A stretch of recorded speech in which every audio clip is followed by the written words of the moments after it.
causing any kind of eye fatigue or nausea that early in the process, that's certainly not going to do the feature a service. So my job got a little more difficult in this respect, because I really do have to make sure that we keep that high quality focus on all the production.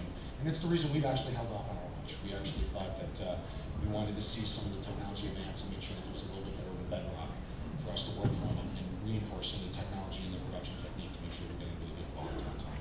Yeah, so I mean, this kind of is a perfect tee up because given the scars that you have on trying to do some of the early, I mean, you know, everybody on this panel has got a long history of 3D, but you're now tasked with trying to help teach and educate the Sony filmmakers to think about how they do 3D to make sure that the best practices and the lessons learned and all the scars that you guys have built up over the years gets handed down. So talk a little about kind of what you've learned from the standpoint of where you were at, where you're at today, and also kind of, you know, the whole storytelling perspective. Sure. Having done all these pictures and image works, we've learned an awful lot. As folks can attest, we're constantly learning things as we do pictures. People always refer to us as experts, and we look at each other like, you can really talk about us. Because we're constantly learning things ourselves, and I think that's the greatest thing about 3D. Known knowns, unknowns. Exactly. And so, you know, we've been working hard to make sure that what we think is the right way to make 3D movies is it's a multifaceted thing, because there's certainly the 3D storytelling aspect. There's also this sort of hidden layer of how do you make it comfortable to watch.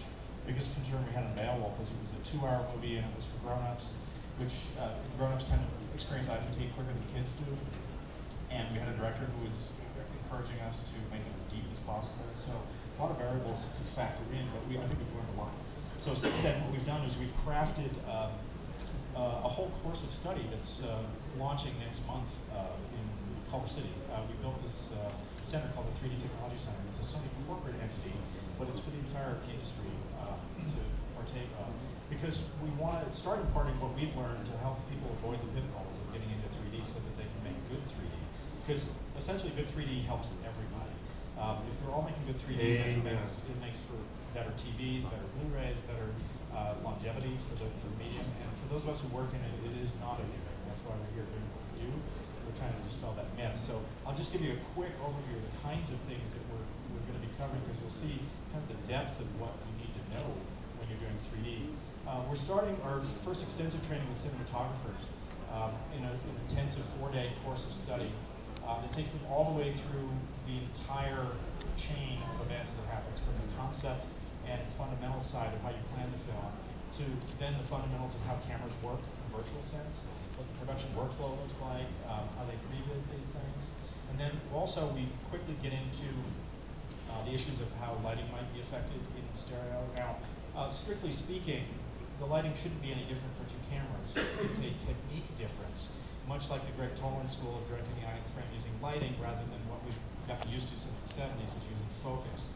Because that limited focus, which I'll talk about in a few minutes, is not the most effective way in 3D. So we talk about those lighting issues, but more importantly, we jump right into practical shooting tests. So at the 3D Technology Center, we have 3LD camera rigs with the Sony F23 and 1500 and P1 cameras, all the state-of-the-art stuff, and sound stages for the DPs to go off and shoot with their crews. We also have extensive AC training, so they understand how these rigs go together and come apart. Because these are the folks on the front line, they have to make sure that the production goes smoothly. So we're launching this effort, and then we're also showing a little bit about the editorial and finishing side, but for the DPs, it's really about getting that practical experience. Then we're quickly jumping into the film and television director training, which is somewhat overlapping with this, because there are a lot of the core issues that are the same, and directors certainly need to know how cameras work and where to put them.